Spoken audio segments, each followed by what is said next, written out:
pada video kali ini saya mau menjelaskan cara pemilihan bibit ya, bibit.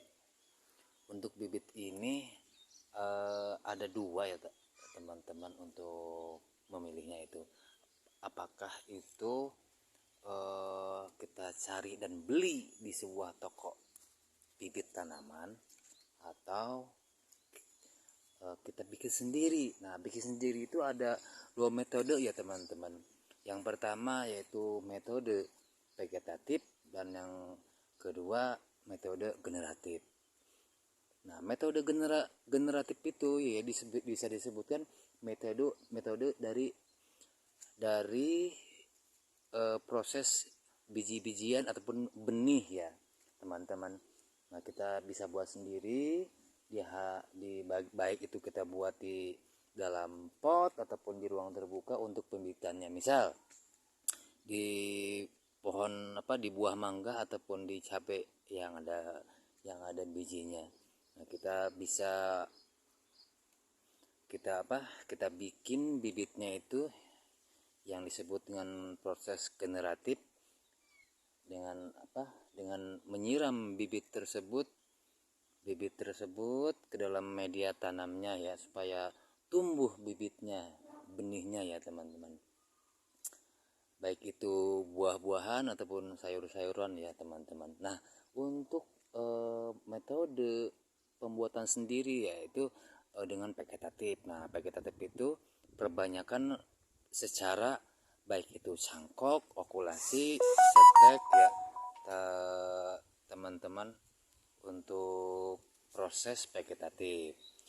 Nah, kalau kita memilih bibit-bibit yang ada di toko itu, jangan lupa ya teman-teman, perhatikan dari kualitas tanaman yang ada di toko tersebut ya kan.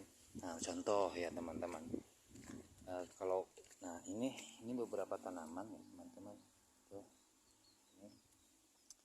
Nah, diperhatikan ya teman-teman, tanaman yang kita pengen pilih bibitnya itu dipastikan tidak terserang oleh hama ya, baik itu hama serangga ataupun hama yang lainnya ya teman-teman, dari hama yang paling terkecil sampai yang terbesar ya teman-teman. Nah, ini contoh ya, buah jambu ini dilihat dari bentuk fisik daun dan batangnya terlihat diserang oleh hama. Nah, ini sangat tidak direkomendasikan untuk pemilihan bibit. Nah, kalau untuk ini ya teman-teman nih, lihat nih, ini ada pohon jeruk ya teman-teman. Nah, pohon jeruk ini terlihat bagus ya teman-teman, dari mulai daun, batang pohon. Nah, ini sangat bagus untuk dipilih pembibitan ya teman-teman, ditanam di tambu lampot ya kan teman-teman.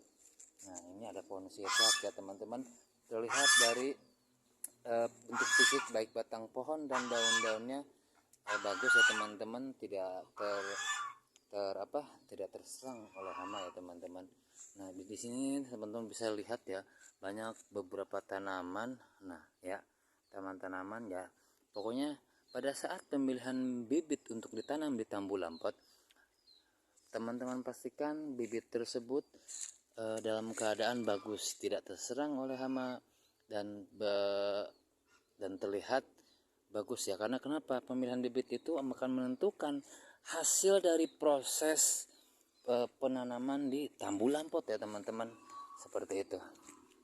Oke teman-teman,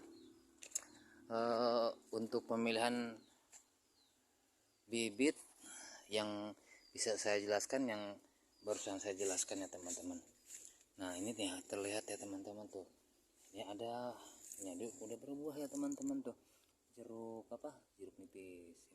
Ini bagus ya teman-teman untuk direkomendasikan dalam pemilihan bibit ya teman-teman. Ini pohon nangka terlihat dari batang dan pucuk. Nah, itu ada ulet ya teman-teman, itu termasuk hama, diserang oleh hama ya teman-teman, tidak direkomendasikan untuk pemilihan bibit ya teman-teman.